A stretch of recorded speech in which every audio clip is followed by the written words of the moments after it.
Sejam bem-vindos ao podcast Nordeste Sobrenatural, um lugar onde o terror não está apenas no imaginário, ele é real.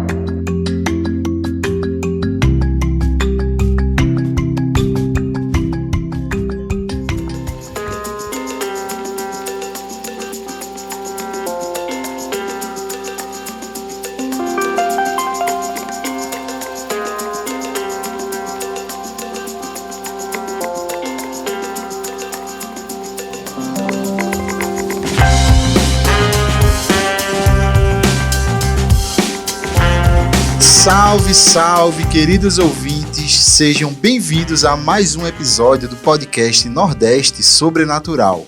Meu nome é Rafael e, galera, 2023 chegando ao fim, então para fechar esse ano com chave de ouro, hoje nós trazemos a primeira parte de uma investigação muito especial sobre a área Q, uma região muito bonita e misteriosa que existe no interior do Ceará. E se você quiser saber mais, continue ouvindo esse episódio para não perder nenhum detalhe. E aqui do meu lado, aquela que sempre que tá acampando fica de olho no que tá rolando no céu, minha amiga Liz. É, isso aí.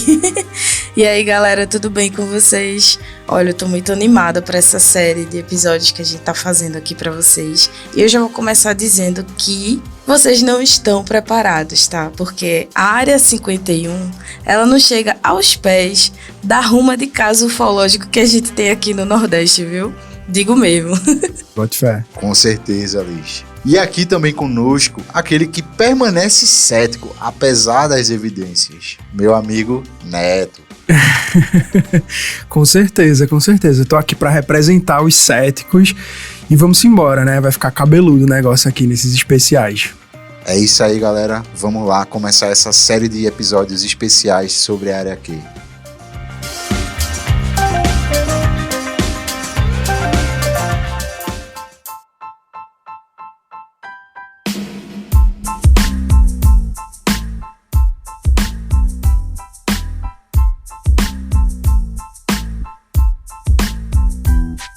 E antes da gente começar o episódio, eu já vou pedir para que você, ouvinte, se tiver algum relato que você queira mandar pra gente, alguma sugestão de episódio, pode mandar pra gente no e-mail nordestesobrenatural.podcast@gmail.com e manda o teu relato pra gente, tá? E aproveita também para seguir, para avaliar a gente no agregador de podcast que você tá utilizando, seja o Spotify, o Deezer, o Apple Podcast, por aí vai. Se tiver lá a opção de seguir, a opção de avaliar, deixar um comentário, dá essa moral aí pra gente e chega junto, beleza? É isso aí, e dá aquela moral pra gente também lá no Instagram, @Nordeste Sobrenatural, que Rafa tá sempre postando lá aqueles vídeos que assustam você de madrugada, deixa você sem dormir, com a luz acesa. Provavelmente foi ele que deixou você aterrorizado. Eu também fico aterrorizado, Liz também. E é isso aí. E se você compartilhar a publicação desse episódio no Instagram, marcando a gente, ou até postar que tá ouvindo e marcar a gente, nós te agradeceremos no próximo episódio, beleza?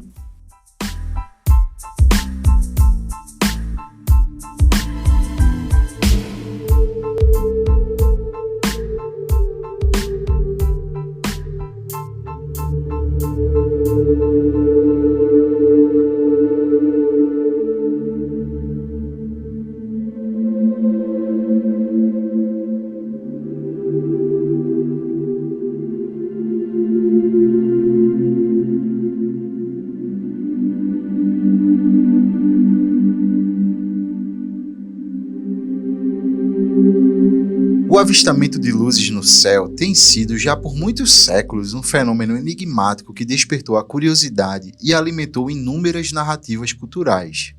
Desde tempos antigos, civilizações de diversas partes do mundo associaram esses fenômenos a divindades, eventos cósmicos, presságios misteriosos e, de uma forma mais genérica, uma manifestação de forças além da compreensão humana. Esses avistamentos muitas vezes moldaram mitologias e tradições, refletindo a busca incessante da humanidade por significado e conexão com o universo. Com o avanço da ciência, as explicações para esses avistamentos foram evoluindo e foram desmistificando muitos eventos anteriormente considerados como sobrenaturais. Só que assim, Mesmo com uma compreensão mais aprofundada da natureza desses fenômenos, essa fascinação persiste. O fenômeno OVNI, para quem não sabe, objeto voador não identificado, tornou-se um tema recorrente na cultura popular, alimentando especulações sobre vida extraterrestre e possíveis visitações de outros mundos.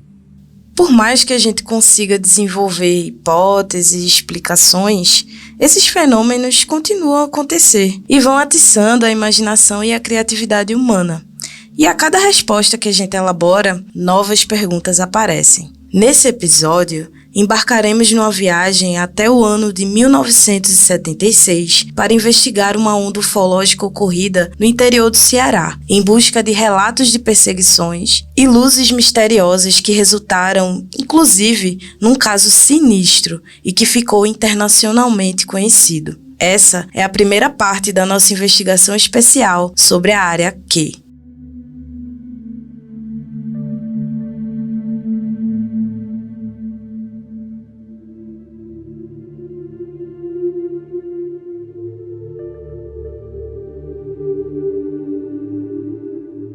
Mas vamos lá, galera. Por que a gente colocou o nome do episódio como Área Q? É o seguinte, esse termo Área Q faz referência lá àquela área famosa dos Estados Unidos, que é a Área 51, que fica uma base da Força Aérea, bem como alguns municípios localizados lá no interior do Ceará, que os nomes começam com a letra Q. E aí a tradução popular moderna fica associando a Área 51 de uma forma mais genérica a essa suposta presença de alienígenas na Terra. E assim, de uma forma mais específica, seria o acobertamento dessa presença por parte do governo americano com a ajuda do governo de outros países. E aí, nesse lugar, estariam guardados destroços de naves alienígenas que se acidentaram na Terra e também aí corpo de seus tripulantes. Não sei se vocês já ouviram falar daquele caso de Roswell, né? Então, tudo isso está guardado lá na Área 51. Só que assim, o governo americano nunca confirmou nenhuma dessas histórias. É isso aí, Liz. E voltando aqui para o Brasil, existe uma forte tradição que associa os municípios de Quixadá e Quixeramobim à constante aparição de luzes misteriosas e relatos de abdução. E é daí que surge o termo Área Q, que é um trocadilho com essas duas tradições envolvendo OVNIs.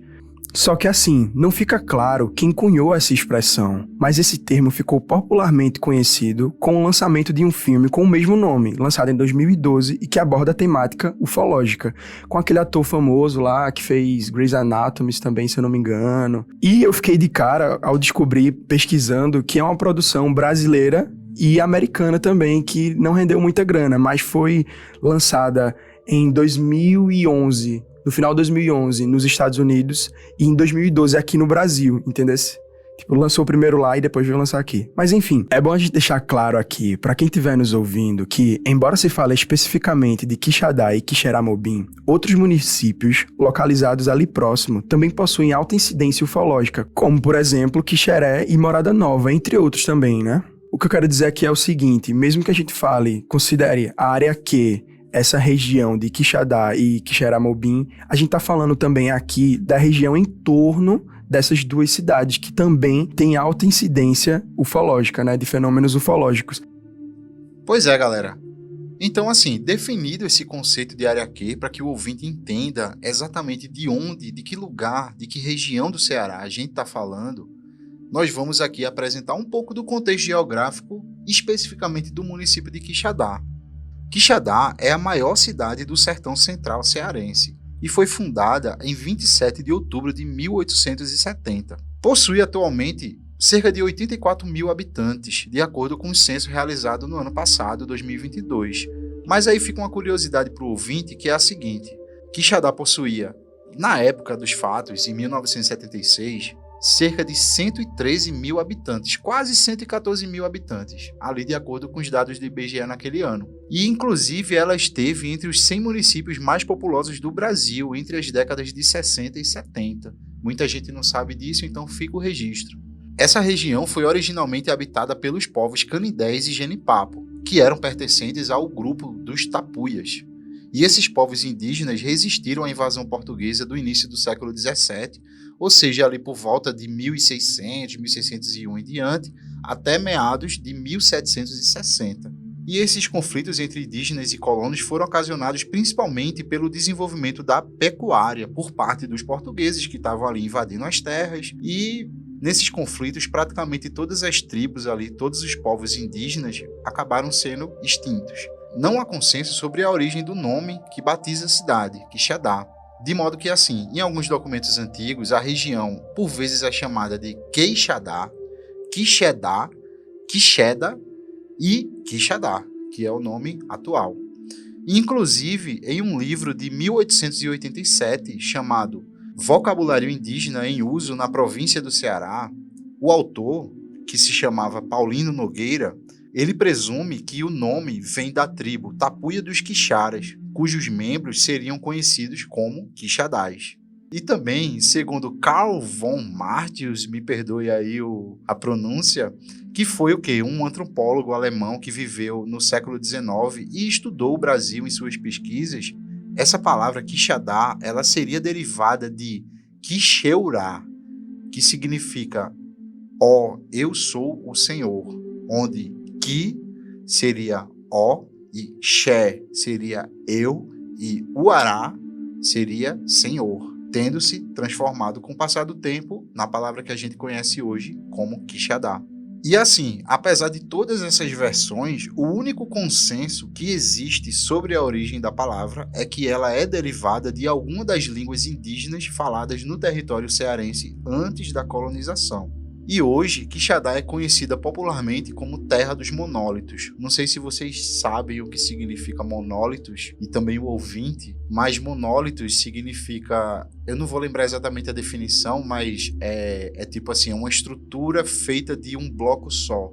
Por que eu estou dizendo isso? Porque aquela região de Quixadá, ela é permeada de monólitos, de montanhas, de serras que elas começam do nada e terminam do nada, sabe? É muito legal, é uma vista inclusive muito bonita. Para quem não sabe, eu já fui em Quixadá, fui esse ano e recomendo inclusive. Massa, massa. Esse nome, né, Terra dos Monólitos, ele vem justamente devido ao elevado número de acidentes geográficos da região, como por exemplo, e aí eu vou citar alguns dos monólitos mais conhecidos ali, que é a Pedra do Cruzeiro, que ela fica bem no meio da cidade, assim, bem no centrão da cidade. Você passa, você pode circular a pedra, inclusive pode até subir se quiser, mas eu acho que a subida é só via trilha, não dá para subir de carro. Mas tem também a Serra do Estevão, a Serra do Urucum, a Cabeça do Gigante, que alguns inclusive conhecem como a Cabeça do ET, e também a mais famosa de todas, que é a Pedra da Galinha Choca, que fica localizada ali bem do lado do Açude do Cedro, que é um ponto turístico da cidade, inclusive, muito bonito. É uma estrutura ali, uma obra monumental, gigantesca, que teve a construção autorizada na época de Dom Pedro II, pelo próprio Dom Pedro II. Inclusive, existem um memorial lá, existem quadros, existem assim, os documentos para quem visita, justamente contando essa história, né, da autorização por Dom Pedro II dessa obra, da construção dessa obra. E assim, por conta da geografia bastante inusitada do lugar, associado aos casos de avistamentos frequentes na região, pode-se dizer que Quixadá seria o centro da área Q.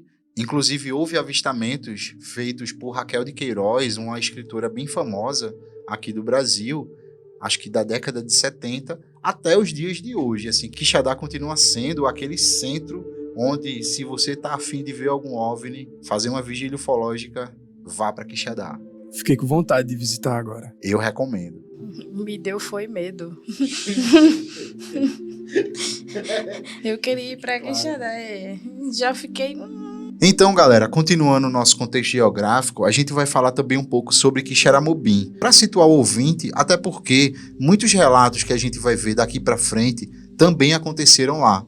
Então é importante essa contextualização para que o ouvinte fique ali situado nos locais onde essas situações aconteceram, mas lembrando que vários relatos também aconteceram fora dessas cidades de Quixadá e Quixeramobim. Existem situações que aconteceram também em outros municípios do entorno, sendo Quixadá e Quixeramobim as principais. Como se fosse o nosso Triângulo das Bermudas brasileiro, né? É, quase isso. Então vamos lá. Quixeramobim é a segunda maior cidade do sertão central cearense, ficando atrás apenas de Quixadá, e foi fundada em 14 de agosto de 1856. Segundo o censo realizado no ano passado, 2022, Quixeramobim possui atualmente cerca de 82 mil habitantes, aproximadamente. E segundo dados da prefeitura de Quixeramobim, os primeiros habitantes da região eram os índios quixarás. E para quem não sabe, Quixeramobim é a terra de Antônio Conselheiro, que foi o líder do povoado de Canudos, que é bem conhecido. E, inclusive, hoje existem 2 espaços dedicados a esse personagem histórico, lá em Quixeramobim, que é a Casa de Antônio Conselheiro e o Memorial Antônio Conselheiro, ambos localizados ali bem no centro de Quixeramobim. O clima da cidade é semiárido, e a nível de curiosidade, a menor temperatura registrada lá foi de 13,7 graus centígrados em 2 de agosto de 1977, enquanto a maior temperatura foi de 39,6 graus em 19 de outubro de 98, ou seja, dá para perceber que há uma variação muito grande ali, né, de temperatura. E que não deve estar muito longe do que a gente tá vivendo hoje, né?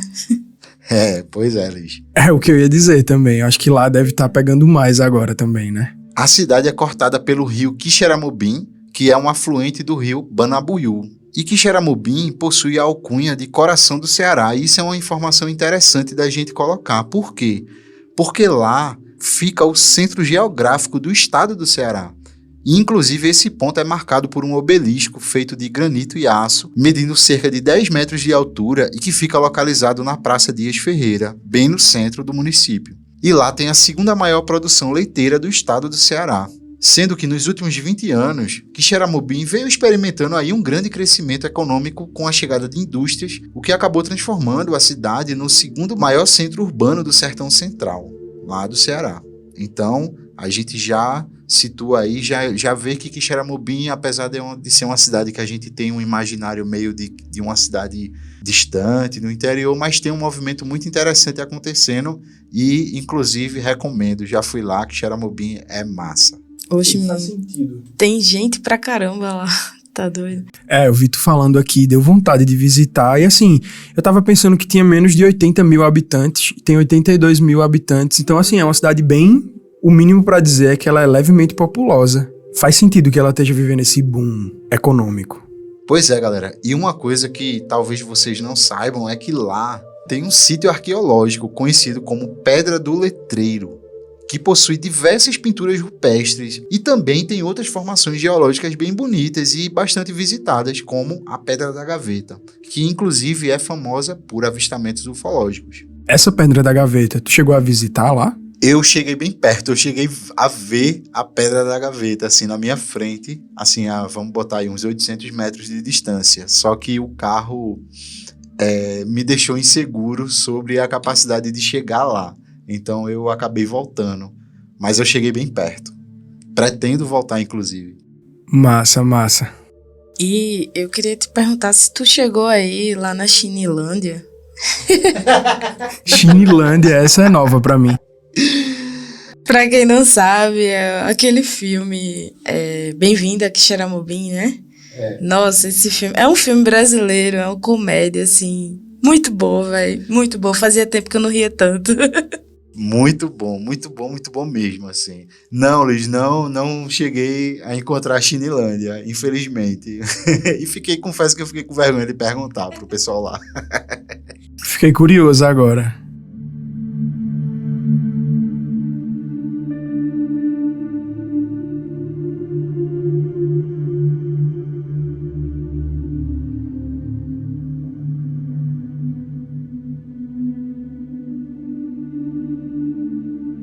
E aí, pessoal, já que a gente falou sobre o conceito de área Q, sobre como é a região, quais os municípios que estão envolvidos, então a gente vai levar vocês até o ano de 1976, que foi marcado por vários avistamentos de luzes e de objetos voadores percorrendo os céus lá do Ceará. Essa onda ufológica atingiu diretamente os municípios, né, de Quixadá, de Quixeramobim, mas também, como o Rafa estava falando, os municípios ali do entorno, como, por exemplo, o município de Senador Pompeu e o de Banabuiú, e também uns municípios que são um pouquinho mais distantes, como Pacajus e Horizonte. Dado todo esse preâmbulo aí sobre a região e sobre os avistamentos que ocorreram no ano de 1976, a gente vai explorar alguns relatos que foram investigados e documentados pelo ufólogo Reginaldo de Ataíde, que a investigação acabou resultando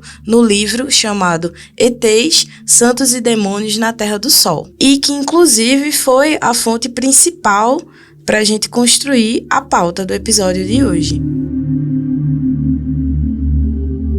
Entrando aqui no nosso primeiro relato, a gente vai contar a história de 3 agricultores, José da Silva Ramos, Pedro Eleutério e Chico Santos. E assim, não fica claro a data que realmente aconteceu essa história, mas provavelmente aconteceu ali, em 1976. Esses agricultores estavam se dirigindo a cavalo até Quixadá e em determinado momento sentiram um reflexo nos olhos.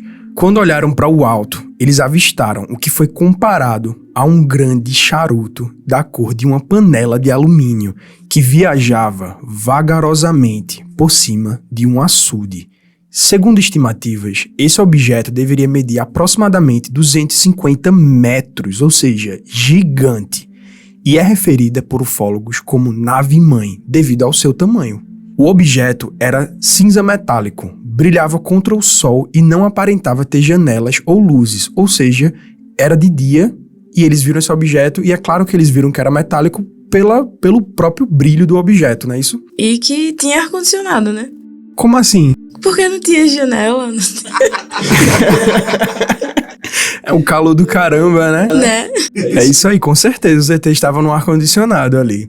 E assim, essa nave, ela seguia no sentido de leste para oeste, deixando um brilhante rastro de luz que se desfez a alguns metros de distância da nave e era semelhante a um líquido.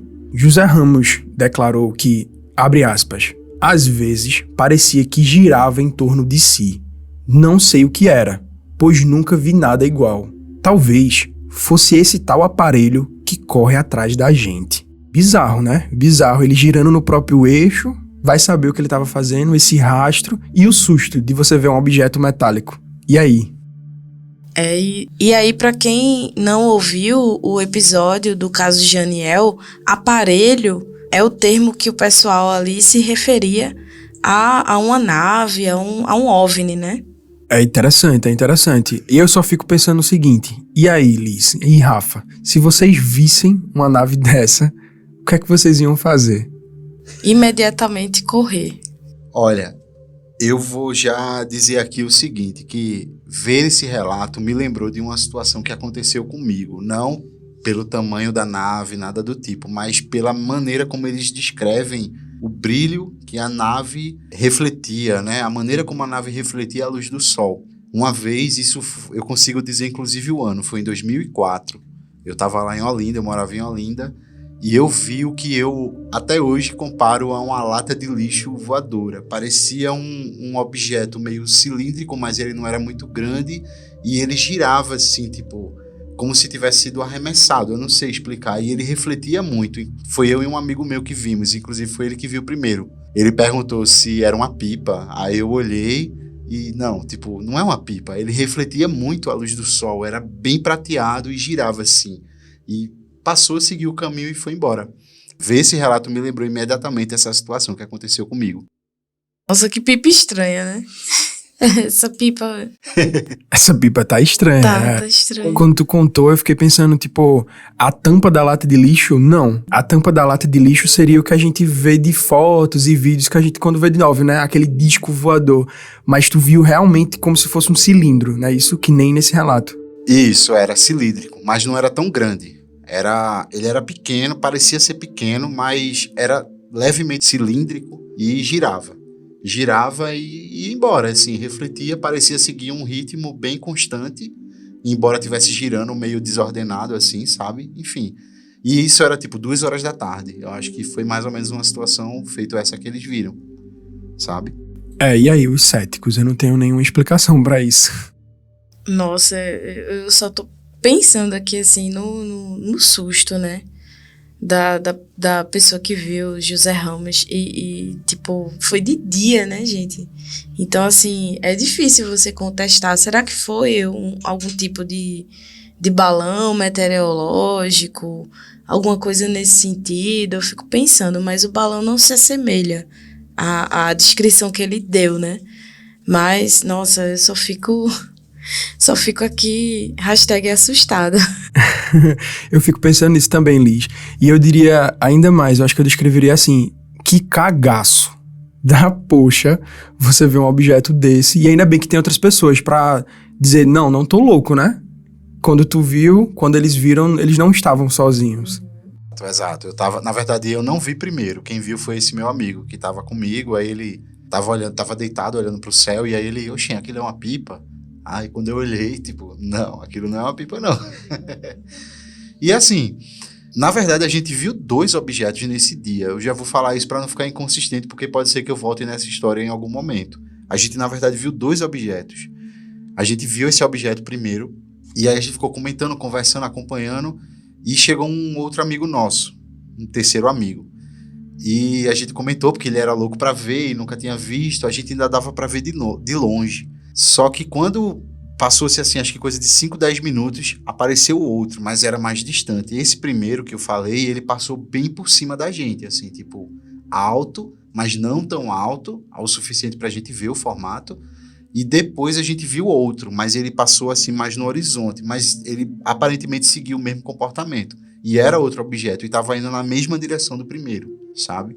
Isso foi ali, 2004, eu acho que foi no máximo 2005, mas eu acredito, tenho quase certeza que foi 2004 que isso aconteceu. E tem um detalhe aqui nesse relato que eu acho que vale a pena já deixar o gostinho para o ouvinte, porque eles dizem que esse objeto deixava um rastro que era meio semelhante a um líquido. E isso, inclusive, a gente vai fazer uma relação no terceiro episódio, na terceira parte, de um relato onde uma situação parecida, só que as testemunhas tiveram um contato mais próximo com essa coisa que foi comparada aí com um líquido. Então a gente já meio que dá para fazer uma relação entre esse caso e um caso que a gente vai ver lá para frente. Então fica aí o gostinho e a curiosidade pro ouvinte. Tô ansioso para ver. E chegando aqui para o nosso segundo relato, que ocorreu na região de Boqueirão, que fica lá próximo a Quixadá e Quixeramobim. E o que aconteceu foi o seguinte: o viajante, que era vendedor de tecidos, seu Raimundo Ferreira dos Santos, ele estava se deslocando para aquela cidade que eu já falei antes, que é Senador Pompeu, cerca de 7h30 da noite do dia 10 de abril de 1976, quando ele sentiu que algo anormal estava acontecendo com seu carro, que ali em algum momento parou de responder aos comandos que ele estava dando. Ele afirma que o veículo começou a ir para os lados como se estivesse derrapando. Aí Raimundo tentou então frear o carro no primeiro momento e então ele tentou acelerar. Mas ele percebeu que não estava tendo alteração nenhuma na velocidade. E aí ele foi ficando apavorado, né? Olhou para os lados e percebeu que ele estava no ar, alguns centímetros acima da estrada, algo em torno ali de meio metro, mais ou menos. E além disso, ele notou que a cor do automóvel dele estava diferente, que era creme natural, mas passou a ficar amarelo escuro. O carro continuava seguindo pela estrada e ele, aterrorizado, pôs a cabeça para fora para tentar descobrir o que acontecia, mas não conseguiu ver nada, a não ser um forte clarão que iluminava todo o ambiente, num espaço aproximado de 100 metros de circunferência. Ao pensar que poderia ser um disco voador, o pânico tomou conta de si. Ele tremia e sentia náuseas, tal qual era o medo que estava dominando ele naquele momento. Pela janela, ele olhou novamente para cima, mas viu apenas uma luz forte e amarela escura e nada mais que justificasse aquilo. Nesse momento, ele viu de longe luzes de um veículo que vinham em sua direção e, finalmente, ele foi sentindo que seu carro estava tocando o solo com força. E aí ele relata, abre aspas, assim como acontece com os aviões que descem nos aeroportos. Ou seja, foi algo bem significativo, né? Porque é muito específico essa comparação com o avião tocando no solo, não é verdade? Exato, ele sentiu que tocou, né? E é uma coisa pesada, né? Um veículo pesado que ele tava. Então você realmente sente se tocou o chão ou se não tocou com força, né? Isso é o que eu ia dizer. O peso, né? Você sentir que é real. Não é uma coisa que tá na sua cabeça. Você... é uma coisa que eu tô imaginando aqui, eu tô delirando, tipo, eu tô vendo isso. Não, você sentir o peso é outra coisa. Isso mesmo, Neto. Só que aí ele voltou a sentir o controle do carro. Então ele freou lentamente e, tremendo, ele apagou e acendeu várias vezes a luz do farol, fazendo sinal para o caminhão que estava vindo no sentido contrário. E aí esse caminhão não parou.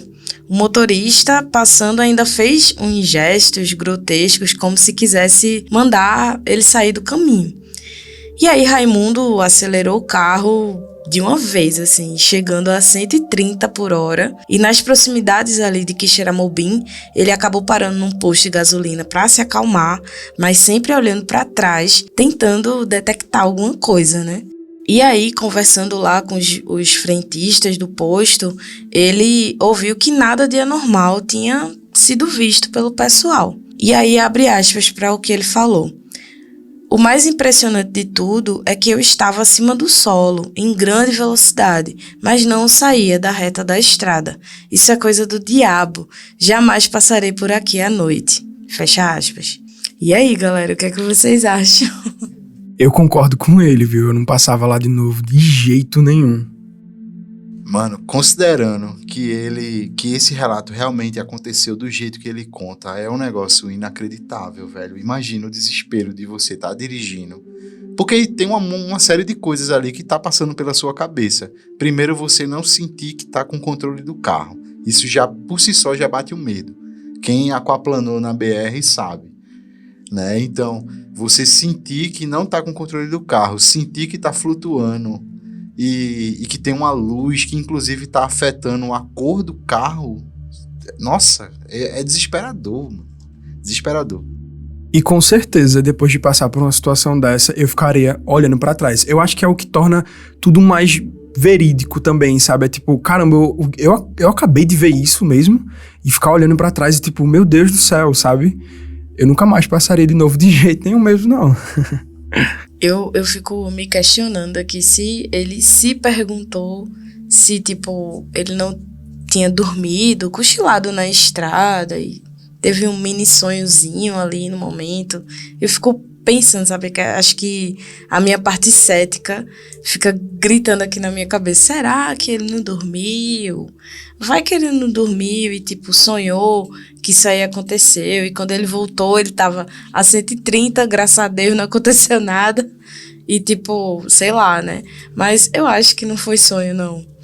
Acho que, pelo jeito que ele relata, né, o desespero que ele ficou, acho que um sonho não teria deixado ele assim, não.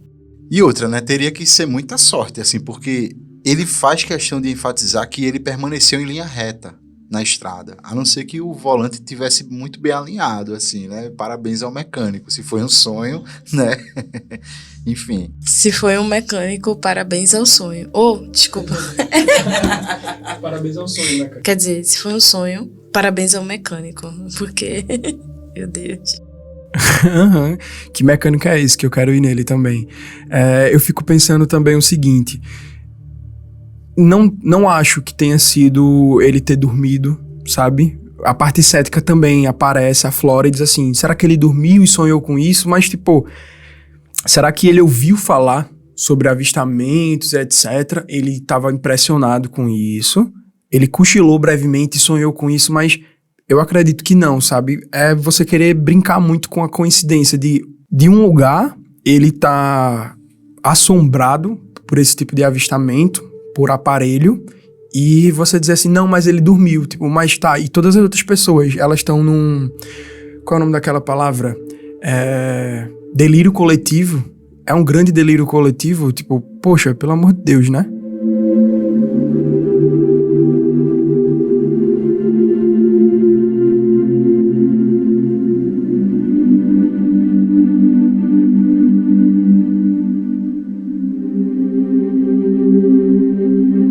Então, galera, a gente vai agora para o nosso terceiro relato, que ele já aconteceu alguns dias depois desse relato que Liz contou. Poucos dias, inclusive. O relato que Liz contou aconteceu no dia 10 de abril. Esse aconteceu, não tem uma data certa, mas foi entre os dias 15 e 20 de abril do mesmo ano, 1976. E aqui essa história já envolve um médico cardiologista, que é o Dr. Edgar Saraiva Leão. Então vamos lá para a história, né? Ele partiu de Fortaleza em direção a Quixadá, acompanhado da esposa e seus 2 filhos, e lá eles estavam pretendendo caçar, né? No caso, acredito que o médico pretendia caçar. E aí a viagem corria normalmente, até que, ao passar por uma certa curva, Edgar freou bruscamente o carro para evitar a colisão com um objeto que se encontrava parado no meio da estrada, suspenso aproximadamente 3 metros do solo. E aí abre aspas para ele. 1 a 2 metros do solo, talvez 3, não sei bem. Deveria medir 5 metros de diâmetro. Era redondo, multicolorido, aparentava ser leve e sólido. Girava sobre seu próprio eixo em movimentos silenciosos. Ele demorou alguns minutos girando sobre si, ou melhor, sobre seu eixo, e de repente começou a subir lentamente. Depois, acelerando, desapareceu no escuro do céu. Fecha aspas.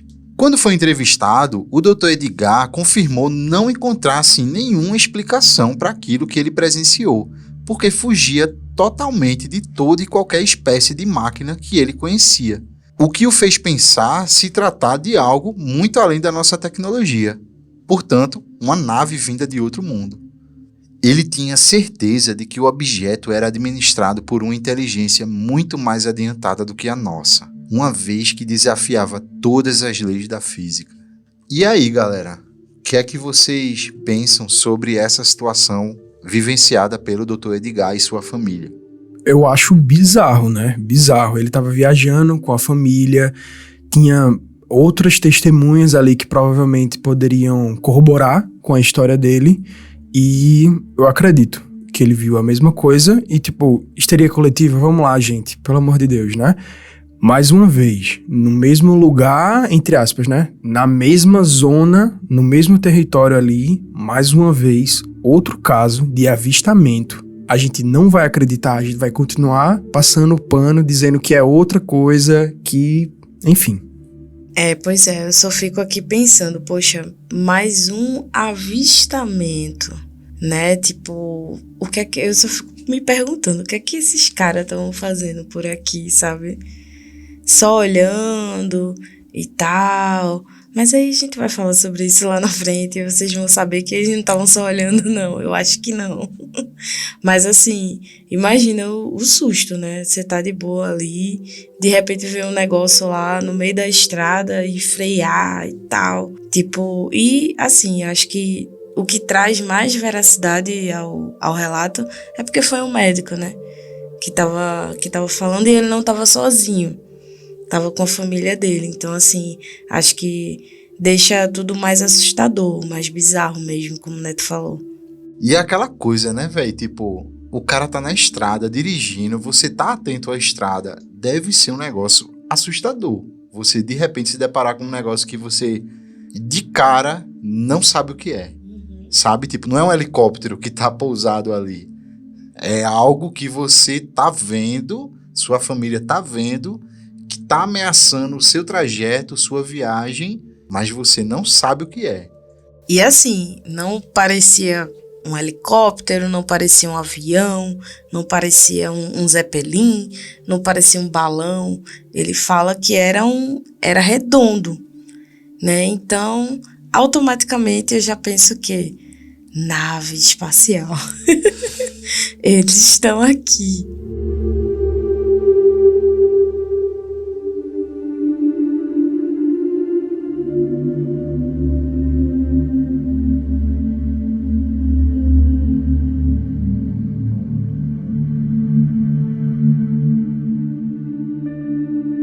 E aí, seguindo essa cronologia desses avistamentos que aconteceram em 76, o quarto relato aconteceu no dia 22 de abril, poucos dias após o avistamento do médico Edgar Saraiva, e envolve a estudante Francisca Rosete da Silva, de 23 anos, e seu irmão Antônio Neudo, que tinha 12 anos na época. Então, Francisca era estudante da segunda série do curso de promotor de vendas do Colégio Estadual Virgílio Távora. Além disso, ela era funcionária do armazém São Geraldo, que era de propriedade do senhor Geraldo Bertoldo. E aí o seguinte, nesse dia, ela saiu do trabalho às 18 horas e foi para sua casa, que ficava a cerca de 2 quilômetros do colégio onde fazia esse curso. Ela seguiu o caminho para a escola juntamente com seu irmão mais novo, Neudo, que dá para entender o seguinte, que eles estudavam nesse mesmo colégio juntos. Eles saíram de casa às 7h30 mais ou menos e estavam atrasados para a aula, que essa aula ela era prevista para acontecer por volta das 8 horas. E aí, quando eles estavam a alguns metros da residência, eles viram uma luz descrita como muito forte e fosforescente. E assim, como não havia luz elétrica na região, essa luz acabou chamando muita atenção. Mesmo um pouco assustado com aquela visão, eles continuaram seu caminho em direção à escola, né? Tipo, não vamos mexer com isso, é uma luz e tal, vamos continuar seguindo o nosso caminho. Após eles estarem caminhando mais alguns metros, a luz começou a subir por trás das árvores. Ou seja, não fica claro a altura inicial dessa luz, mas dá para entender que ela estava baixa no início e depois essa luz começou a subir por cima da copa das árvores. Tenso. A luz era tão forte que os olhos de Francisca doíam quando ela olhava para ela. E essa luz, ela não emitia som nenhum. É claro, né? Assim, uma luz não emitia som nenhum, mas o que quer que tivesse fazendo essa luz não emitia som nenhum. E essa luz, ela estava parada no ar e foi subindo aos poucos. Nesse momento, Francisca e Neudo ficaram olhando aquela movimentação estranha e já estavam apavorados, né, com toda aquela situação. Eles faziam um trajeto, provavelmente, todos os dias, durante a semana, indo e voltando do curso, e aquilo não era normal, é óbvio que não era normal. E assim, Rossetti afirmou que começou a sentir tremores enquanto suava e os olhos coçavam também.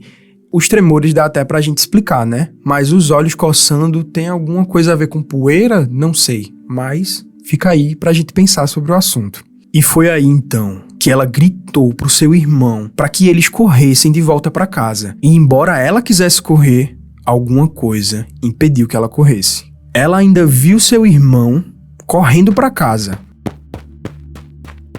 mas começou a sentir como se tivesse muito fraca. E ela afirmou que tudo rodou, o mundo começou a girar e que ainda tentou se segurar no barranco e nas pedras. Mas ela acabou escorregando e caiu desacordada. Neudo ainda conseguiu ver a sua irmã caindo, enquanto ele corria gritando pela mãe. Imagina o desespero dessa criança de 12 anos vendo a irmã passar por essa situação e essa situação acontecendo, né? Ao encontrarem o filho sozinho e nervoso, seus pais perguntaram o que tinha acontecido, né? E o garoto contou o que viu enquanto estava chorando, assustado. Francisca despertou ao ouvir os seus pais gritarem o seu nome e ainda olhou ao redor para ver se a luz ainda estava lá, mas ela não conseguia enxergar nada direito.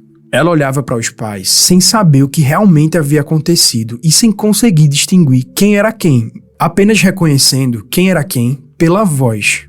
Aos poucos, a visão de Francisca foi melhorando, mas seu estado físico foi descrito como se ela tivesse doente há meses. E a gente pode fazer um link com alguma coisa que aconteceu também, né? Algum caso. E a gente vai ver mais pra frente esse link com o caso Barroso. Ela foi então levada para o hospital pelos seus pais e seu irmão. Nesse hospital, que é o Hospital Municipal de Quixadá, ela foi atendida pelo Dr. Laerte de Castro e algumas enfermeiras, que apenas cuidaram dos seus arranhões. Provavelmente porque eles não conseguiram identificar nada anormal, né? Além dos arranhões, dos machucados que ela sofreu durante a fuga aí, que ela alega ter ocorrido, eu acredito que eles não conseguiram identificar nada diferente. Então, eles fizeram o que podiam, né?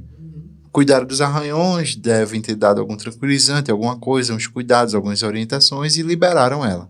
É isso aí, provavelmente pensaram que a menina tinha imaginado alguma coisa, tinha batido com a cabeça, e enfim, por aí vai, né? A gente sabe como é que funcionam essas coisas. E assim, infelizmente, Francisca ainda sofreu pelo assédio de muitos curiosos por causa dessa experiência que ela passou. Inclusive, entre esses curiosos estavam jornalistas de rádio e jornalistas das regiões que estavam urubutizando, entre aspas, essa situação que aconteceu com a coitada. E assim, Francisca acreditava que esse desmaio tinha sido por medo e não por causa da interferência da luz. E assim, a gente fica pensando um pouquinho sobre isso, né? Porque alguns relatos vão contar sobre uma lanterna que desmaia você e por aí vai. E talvez tenha sido isso também, né? Só que ela não percebeu.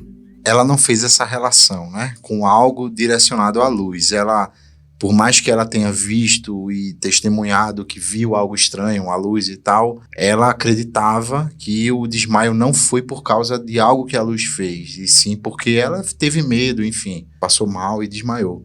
Pois é, Rafa. E assim, apesar disso, ela afirmou que nunca tinha visto coisa igual e que também ela não acreditava nas histórias contadas naquela região. Mas, a partir desse momento, ela passou a acreditar, inclusive, que o que ela viu não tinha como ser da Terra. Imagina o susto dessa menina. E aí, galera? O que é que vocês acham do relato de Francisca e do irmão dela? Eu acho que esse relato faz um link bem interessante com o relato anterior, né, do médico, do cardiologista aí, Edgar, justamente porque, por mais que ele não tivesse certeza do que ele viu, ele sentia que aquilo não era algo normal. Não era algo que ele estava acostumado, que ele, assim, poderia fazer uma relação direta. Um helicóptero, drone a gente não tinha na época, né? Enfim, então, e acredito que um drone não poderia provocar uma luz dessa. Então... E é uma coisa interessante o que tu fala em relação a drone, porque hoje em dia a gente diria que, moça, foi um drone que tu viu, ficou assustada e apagou. Então aí você fica meio na dúvida, né? Claro, na época não tinha drone, então não foi um drone. Só que hoje, se você visse, você ia acreditar que era um drone, mas e se não fosse? Mas que drone é esse também, né? Que drone é esse que emite uma luz? É o que eu ia falar, que lapa de drone, viu? Pra você soltar no interior do Ceará pra ver qual que vai ser esse... Que lapa de drone, viu? Com a luz. Mas é uma coisa interessante. A gente pode descartar a possibilidade de drone por causa da época, mas e se fosse realmente um drone? Mas não um drone humano? Porque, por exemplo, a gente via para Marte sondas, coisas que vão estar lá visitando, talvez não fosse uma nave tripulada, mas fosse, entre aspas, um drone. Como, por exemplo, a Curiosity, que tá lá em Marte agora. O que seria o que os ufólogos chamam de sonda, não é isso? Uma sonda que tá ali pra pegar informação, ver qual é, e aí a gente que vê... Meu Deus. Fazendo pesquisa, né, Liz? Isso, fazendo uma pesquisazinha marota, ali sem pretensão, mas causando resultado, né? Causando consequências. E o que eu fico pensando aqui tipo, porque ela dá a entender que ela ficou naquela, tipo, será que aconteceu mesmo alguma coisa? Sabe? Isso me faz ficar pensando. Eu acho que a reação que ela teve de desmaiar, até acho que inclusive de coçar o olho e tal, ter aquela coceira no olho, eu acho que foi muito reação ao medo, sabe? Às vezes a gente, quando sente medo, a gente reage de formas estranhas, totalmente estranhas. Então, acho que isso foi a reação dela ao medo. Mas, ainda assim, não justifica o que foi que aconteceu, sabe? O que era aquela luz que ela viu ali, que assustou e tal, né? Isso que me fez ficar pensando aqui. E tem uma coisa também que é o seguinte, o ufólogo Reginaldo de Ataíde, ele entrevistou Neudo, que é o irmão de Francisca, para justamente ver o lado dele dessa história, né? Porque a história ficou conhecida, as pessoas foram lá, houve um certo assédio, né? Uma procura insistente de pessoas querendo saber da história e tal. E ele entrevistou o irmão até para ter esse paralelo, mas ele sente na entrevista que o irmão ficou meio assim, tipo... Ele sentia que ele não queria falar muito sobre isso, porque ele ficou meio traumatizado, ele contou que chorou, né? Tipo assim, que se assustou, que chegou chorando, porque ele realmente estava com medo, mas parecia realmente que ele não queria muito lembrar do que tinha acontecido, sabe? Tipo assim, deixa quieto, quero viver minha vida. Enfim, tenso, velho, tenso demais. Que é um padrão que a gente vê em alguns casos, como por exemplo o caso de Aniel, que... qual é o nome do irmão de Aniel mesmo? Schumacher, ele fica meio... Não quero falar sobre isso porque foi meio traumatizante pra mim, tá entendendo? Foi uma coisa que realmente me chocou e eu não me sinto bem lembrando dessa cena e falando pra outras pessoas. Que é uma coisa que a gente, Por exemplo, eu nunca passei por nenhum caso de OVNI nem nada assim. Sou louco pra ver alguma coisa, mas é aquela loucura de tipo, quero ver até eu ver e não querer mais ver. E assim, só quem passa por um trauma desse sabe exatamente o que é ter contato com uma coisa dessa. E não quero mais falar sobre isso. Aí você pode até pensar, não quer falar porque é mentira, é? Não, porque eu não quero falar, tipo... E eu acho assim que o assédio da mídia também, né, quando dá uma certa repercutida no caso, acaba deixando a pessoa mais traumatizada ainda, mas sem querer falar sobre isso, sabe? Então, eu acho que a mídia tem um papel aí muito agridoce nesse momento, porque traz à tona, mas em compensação acaba destruindo a vida de quem está envolvido com a situação, né? Que é aquela ideia de você querer urubutizar toda uma situação que aconteceu com uma pessoa que ela foi traumatizada, mas você quer tirar o máximo de lucro em cima daquilo. Vender notícia, né? E aí, galera, a gente chega no quinto relato, que ocorreu também nesse mesmo dia 22 de abril de 76, possivelmente algumas horas depois do relato de Francisca. Só que esse relato envolve o radialista e empresário José Simval, que o nome artístico ele é conhecido lá na área como Simval Carlos, que é locutor da Rádio Guarani, que hoje é conhecida como Rádio Monólitos. E aí ele afirma que ele tinha ido a um bar lá em Quixadá com alguns amigos para tomar uma cervejinha, né? E aí, segundo ele, era coisa pouca e eles não chegaram a ficar bêbados, só tomaram aquela cervejinha, só aquele happy hourzinho, né? Só pra ficar no grau. E aí, na volta, quando ele estava passando pelo campo de aviação, ele viu uma bola de luz. E aí fica, assim, um certo questionamento aqui pra gente, porque a gente foi procurar ali na área onde era esse campo de aviação, e aí a gente acabou associando, mas a gente também não sabe se é realmente onde hoje seria o atual aeroporto de Quixadá. Então, assim, ele diz que não era uma bola de fogo, mas era uma bola literalmente de luz. E segundo ele, essa bola, ela estava suspensa no ar, aproximadamente uns 10 metros de altura, e que balançava de um lado da pista que era utilizada para os aviões teco-teco estarem pousando. E aí, passados alguns minutos, essa luz subiu vagarosamente enquanto estava mudando de cor. Então, Simval sentiu um misto de medo e fascínio, afirmando que aquilo fugia de tudo que ele tinha visto na vida. Afirmou também que era algo lindo e, ao mesmo tempo, apavorante, que se tivesse outra oportunidade, ele se aproximaria para ver melhor e talvez tentasse estabelecer contato. Abre aspas para o que ele falou. Era uma coisa linda, linda mesmo. Impossível de se descrever. Jamais pensei que poderia haver algo assim. Deixou-me pasmo e até mesmo nervoso, mas só assim eu acreditaria em discos voadores. Existem mesmo, não tenho mais dúvida alguma. Fecha aspas. E aí, galera, o que é que vocês acham disso?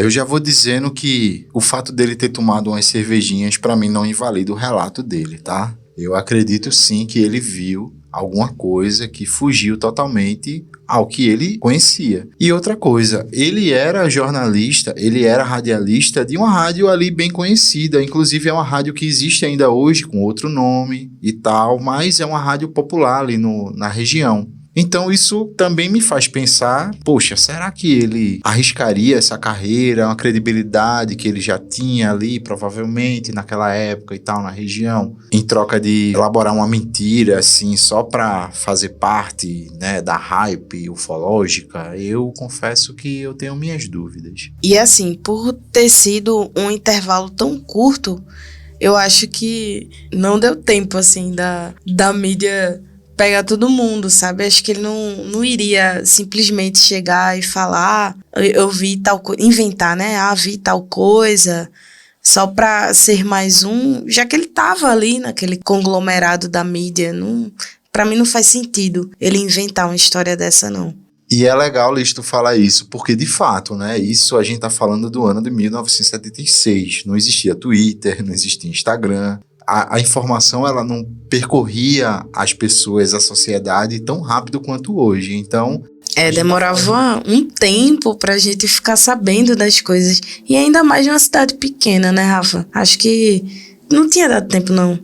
eu acho também, eu acho que talvez não tivesse nem havido tempo, assim, de o que a gente entende hoje como uma hype, uma onda ufológica, né? Na época eles não tinham noção nenhuma, eles só eram pessoas que estavam vivendo ali suas vidas e tendo esses avistamentos estranhos. Eita, galera, eu acho que eu vou ter que fazer o meu papel de cético aqui e falar o seguinte, que é que eu acho o seguinte, eu não descarto a possibilidade de, por ele ser um radialista, eu não quero descredibilizar ele, ou a família, etc. Mas, por ele ser um radialista, querer, tipo, aparecer ali, sabe, tipo, a galera ouvir mais a rádio dele, etc., ganhar mais publicidade, não sei, eu não descarto essa possibilidade nesse caso em específico. Mas eu também não descarto a possibilidade de ter sido realmente um avistamento. Claro, pensando o seguinte,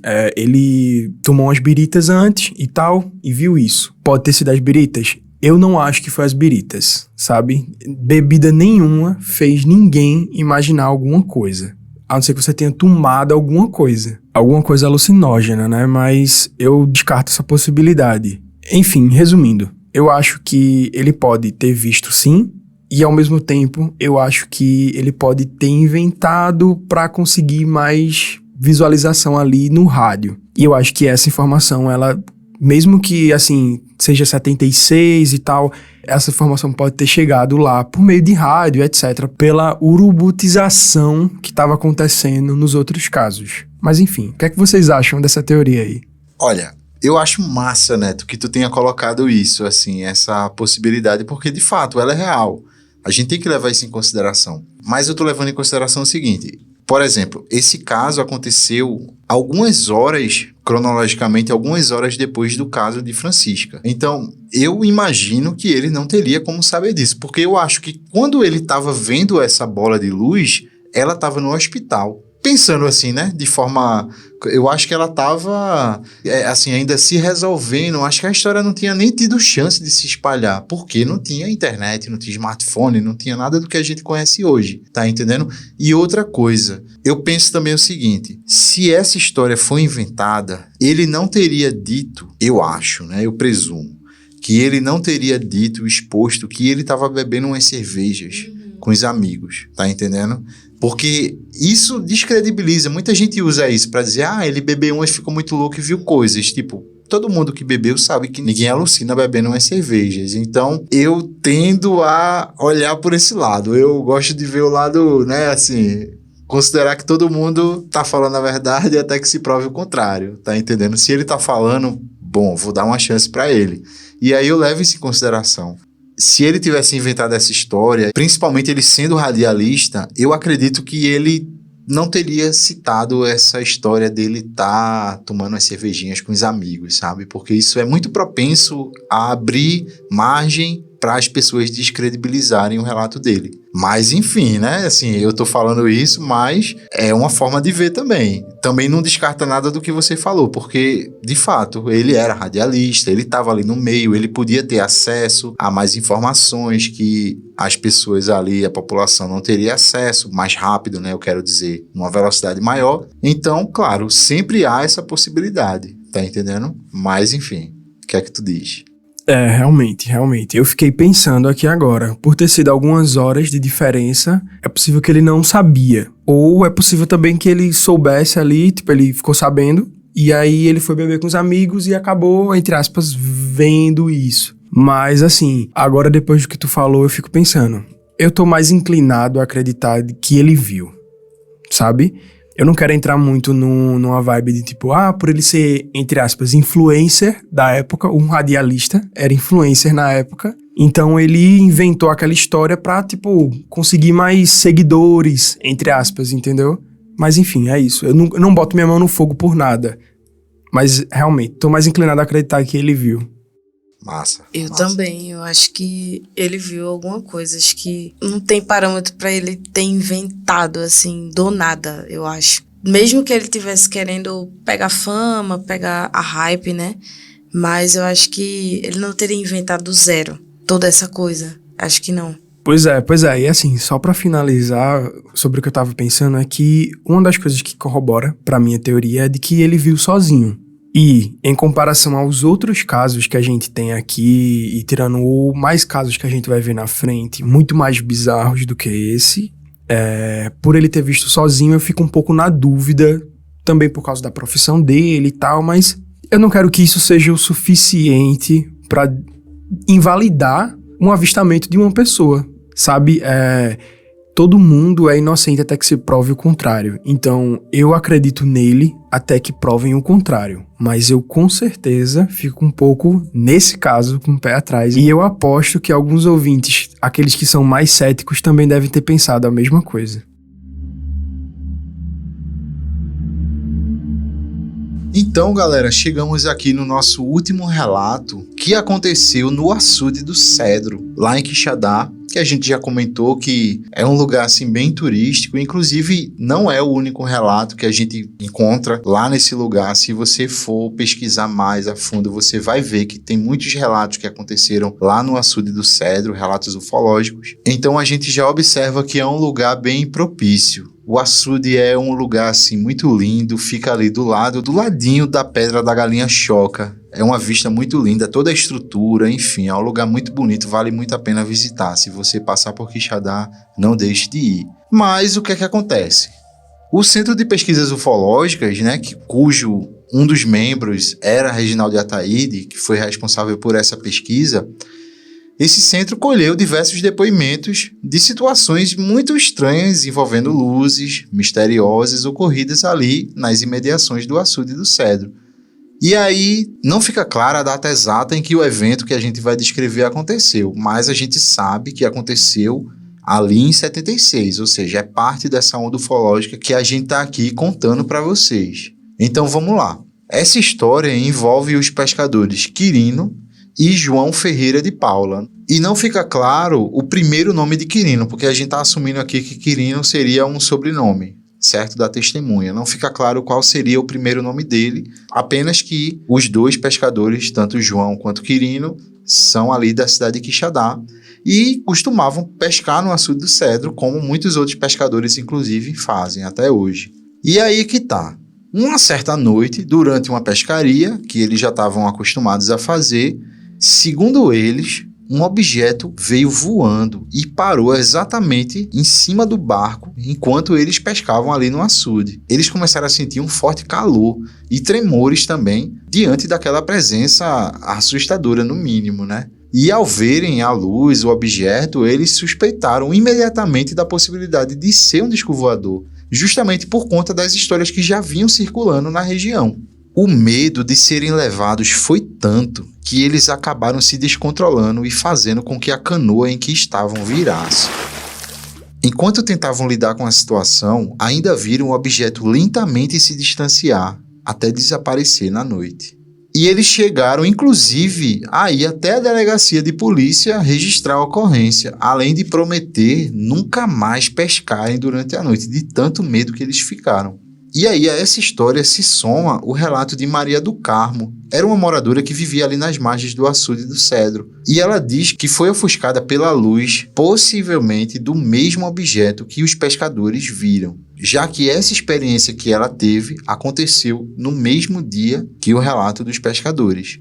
Ela diz, inclusive, que sentiu tontura, dor de cabeça e um mal-estar indefinido, assim, ela não sabia dizer exatamente de onde surgia, né, de qual a causa daquele mal-estar, mas ela teve que ir até o hospital para, enfim, ser avaliada de tão mal que ela ficou, e foi avaliada e medicada ali pelos médicos e depois liberada. Então a gente já vê que realmente foi um negócio que mexeu com ela. A gente não sabe se ela soube da história dos pescadores no mesmo dia, mas sabe-se que aconteceu no mesmo dia, então a gente pensa que talvez uma história some a veracidade da outra, né? Talvez uma reforce a outra, não é isso?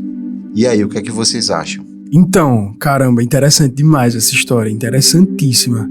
Porque assim, comparada à história do relato anterior, que eu fiz aqueles comentários, essa história, ela realmente tem mais testemunhas, elas acontecem no mesmo dia, ali na mesma noite, e assim, por pessoas diferentes, em locais diferentes, na mesma região. Então, com todos os relatos que a gente tem aqui, com todas as histórias que aconteceram e vão acontecer ainda, eu acredito demais que isso tenha acontecido. Oxe, bote fé, eu acho que só pelo pânico deles terem virado a canoa, né, enquanto estavam vendo aquela situação, pra mim já é prova suficiente de que alguma coisa aconteceu, sabe? Eles não iriam inventar isso do nada. Eu acho que, ainda mais por Dona Maria do Carmo ter visto também a luz, eu acho que, pra mim, de todos os relatos aí, esse foi o que teve mais, assim, testemunha fidedigna, né? Que sofreu, que sentiu alguma coisa ali no momento. Então, nossa, eu só acho que a cada relato que a gente vai contando vai ficando um pouquinho mais assustador. Liz, a cada relato que a gente vai contando, o cagaço vai aumentando cada vez mais aqui. E só de pensar que não somos os únicos, né? Que tem muito mais aí, por isso que eu falei aquilo lá no início. Vocês não têm noção, ninguém tá preparado pra quantidade de relato que tem. É muita coisa, gente. É muita coisa que eu acho que ninguém ia estar inventando isso do nada, não.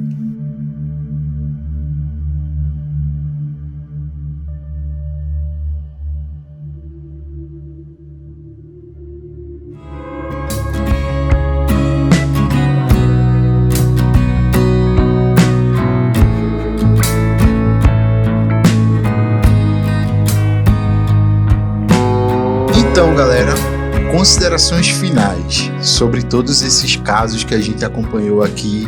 Que fique claro que não são os únicos relatos que aconteceram na onda ufológica de 1976, mas que são relatos que dá pra gente ter uma noção e, inclusive, se preparar para o que vem por aí, né?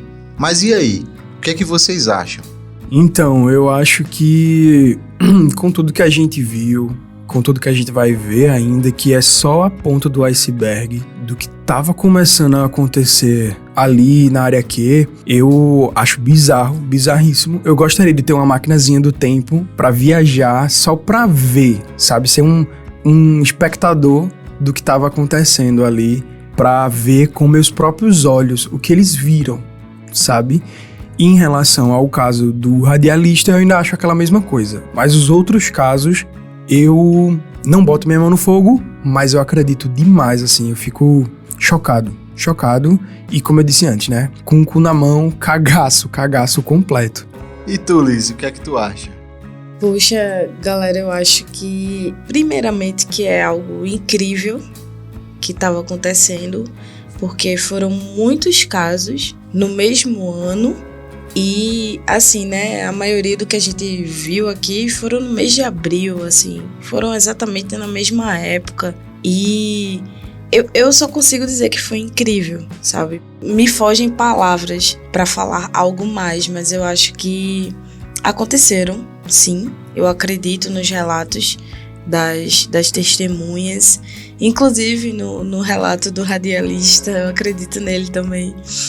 Mas eu acho que o que vem pela frente é o que vai ditar realmente o que a gente entende como área Q, sabe? Eu acho que não é à toa esse nome. Eu tava brincando desde o começo, mas pra mim não é à toa ser chamado de área Q. Tem um motivo. E eu quero muito conversar sobre o porquê que é ali, sabe? Então, bora deixar pra depois. Liz, com certeza. E fiquem tranquilos, ouvintes, que a gente vai ter um momento justamente para discutir todas essas hipóteses sobre o porquê ali tem tanta incidência ufológica, não é verdade? E aí a gente também coloca algumas consequências de tudo que aconteceu, né? Porque mães passaram a proibir os filhos de saírem de casa durante a noite. E o que faz sentido, né? Tipo, depois de tudo isso que estava acontecendo, é óbvio que as mães iriam proibir os filhos de sair ali, cuidado, preste atenção, tá acontecendo isso e aquilo, coisa de mãe, né? Não só as mães, mas como os pescadores também, que pararam mais de estar fazendo pescaria ali no açude do Cedro, nas imediações. Eu acho que isso acarreta muita consequência. Eu acho que esses casos não vem à toa, assim, sabe? As pessoas não iriam inventar isso do nada porque acarreta consequência para a vida, não só no seu lidar ali social, mas no seu lidar financeiro também, né? Eu fico pensando muito nisso. Liz, com certeza. Porque, de fato, tipo, por exemplo, como tu falou, pescadores deixaram de pescar durante a noite, que era o momento mais propício para pescaria. Ou seja, houve um impacto de fato na sociedade. O lugar passou a ser conhecido nacionalmente e hoje em dia internacionalmente por avistamentos ufológicos, pela alta incidência. Então, existia todo um movimento ali acontecendo, né? A gente consegue perceber que tava bem movimentado ali, né? Tipo, tava bem agitado o lugar, ufologicamente falando. Porque tinha coisas acontecendo. Não dá pra dizer que foi um caso isolado. Eram situações que estavam acontecendo, atingindo a população e mexendo com a rotina delas. Então a gente já assume que, caramba, no mínimo, alguma coisa aconteceu. Por mais que fosse um teste de alguma tecnologia americana, chinesa, russa, enfim, que seja, mas alguma coisa estava acontecendo. Aí a gente infere, será que tinha possibilidade de haver uma tecnologia dessa forma naquela época, se a gente não vê hoje em dia? Enfim, alguma coisa estava acontecendo, é isso que eu acredito. É massa tu comentar isso sobre ser testes e tal, porque eu também tava pensando nisso, sabe? Imagina que fosse um teste da própria FAB, por exemplo, que estava acontecendo ali em Quixadá, Quixeramobim, que é um lugar, assim, entre aspas, na época, menos povoado. Você podia fazer uma base ali e fazer seus testes de aeronave. Uma coisa interessante, que é um fato, o Brasil é um dos maiores produtores, vendedores de aeronaves para o mundo. Muitos aviões utilizados no mundo inteiro são produzidos aqui no Brasil. Então, será que estava acontecendo algum teste também? Eu acho que não, sabe? Eu acho que ou foi algo fora do planeta, ou foi algo muito escondido, que não tem a ver com as aeronaves que a gente testa hoje. E também, infelizmente, acredito que o Brasil não tinha essa tecnologia, mesmo durante a ditadura. Enfim, acredito que não, sabe? Acho que foi algo de outro planeta também, que nem tu. E é aquilo, né? Tipo, a gente tá falando de eventos que aconteceram quase 50 anos atrás. Não é possível que a gente não teria, quase meio século depois, não teria uma mínima noção de alguma coisa que a gente veja hoje, que a gente consiga pensar assim, não, deve ter sido isso. O máximo que a gente conseguiu falar aqui foi drone. Que todo mundo conhece e sabe que, caramba, um drone não emitiria uma luz tão intensa ao ponto de dar a sensação de tirar um carro do eixo da pista ou de criar uma ardência, uma coceira nos olhos de alguém. É o que eu ia falar, um drone não ia te deixar passando mal, eu acho. Não sei, não conheço ainda dessa tecnologia profundamente, mas eu acredito que não ia te deixar passando mal, sabe? Com ardência nos olhos e tal, a ponto de desmaiar, a não ser pelo medo, né? Eu fico pensando nessa questão do medo também. Mas eu acho que não tinha tecnologia pra isso não, minha gente. Também acho que não. O caso de Francisca mesmo e Neudo dá a entender que era uma luz muito brilhante, muito diferente do que o drone faria. Tá entendendo? Do que um drone proporcionaria a essas pessoas. Então, caramba, eu não sei, velho. Eu não consigo pensar em outra coisa, não. E só de pensar em outras coisas, a gente vai saber mais pra frente, quem estiver ouvindo, que essas coisas elas vão escalando. Eu tô super ansioso pra gente fazer um especial sobre Passo de Atilov. Mas Passo de Atilov não chega aos pés do que aconteceu ali, nesse momento ali, na área Q. Entre 76 e 86, sabe? São aproximadamente 10 anos de avistamentos e de casos bizarríssimos. Inclusive, eu acho que todo esse momento aí, essas coisas que aconteceram, acabaram aumentando o interesse aí na região, né? Tem muita vigília ufológica ali. Inclusive, eu fico me perguntando se eu teria coragem de fazer a vigília ufológica. Não sei se eu tenho coragem, porque eu sou muito cagada pra essas coisas. Mas acho que os meninos aqui teriam coragem de fazer, né? Vocês super topariam, que eu tô ligada. Com certeza. Quando e... Pode me chamar que eu vou. É só chamar que tô indo, né, amigo?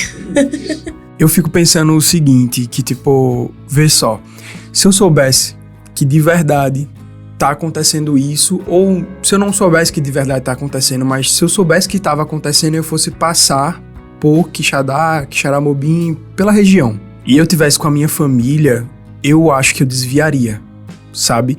Mesmo que eu fosse muito cético, mesmo que eu acreditasse que não, a mínima possibilidade de enfrentar algo como isso que eles enfrentaram, eu desviaria, eu faria um balão e ia para outro lugar. E vocês, na época, se vocês estivessem lá, vocês passariam pelo lugar? Não, nem perto. Tipo assim, a rodeia, eu arrodearia linda, sem sombra de dúvida nenhuma, sabe? Eu sou muito cagada, eu não teria coragem não, gente. É muita coisa pra apostar na vida. Pois é, eu acho que eu só iria mesmo se eu tivesse, eu acho que com o Rafa. Se eu tivesse com Letícia e Lara, eu acho que eu não ia não.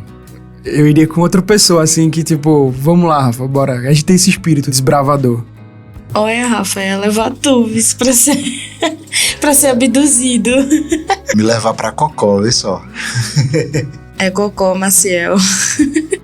Então é isso, pessoal. Eu espero que vocês tenham gostado desse episódio. E aquilo, como dito no início, essa é a primeira parte desse especial que a gente tá fazendo sobre a Área Q. Ao todo serão 4 episódios, onde a gente vai tentar destrinchar tudo que envolve ali aquela região, na perspectiva ufológica, claro. Tem muita coisa ainda pra gente destrinchar e episódio que vem a gente vai investigar um caso sinistro que aconteceu ali e que inclusive ficou internacionalmente conhecido. Então fica com a gente que próximo episódio tem mais Área Q pra vocês. É isso aí, vem mais coisa por aí, tá no forninho e vai sair, fica de olho aí na nossa timeline que a gente vai te chocar mais ainda do que chocou hoje. E por favor, se você tiver algum relato, tiver ouvindo, você for da Área Q, a região ali em torno, manda pra gente, por favor, que eu vou adorar ler esses relatos num episódio futuro lá na frente. É isso aí, galera, vamos provar para o mundo todo que o Nordeste tem sim muito caso de ufologia, tá? E a gente precisa conversar sobre eles. E eu acho que a importância dessa série é essa, da gente trazer à tona justamente esses casos que eu acredito que a maioria dos ouvintes nunca tem ouvido falar. Então a gente tá trazendo isso pra vocês e eu espero que vocês gostem e que acompanhem essa série de 4 episódios que tá muito legal, muito bacana. A gente ainda vai trazer muita coisa pra vocês. Então é isso aí, fica ligado, tá? Que no próximo episódio tem mais. É isso aí, galera. Um cheiro e até o próximo episódio. Valeu. Cheiro, até o próximo episódio. É isso aí, galera. Um cheiro e até a próxima.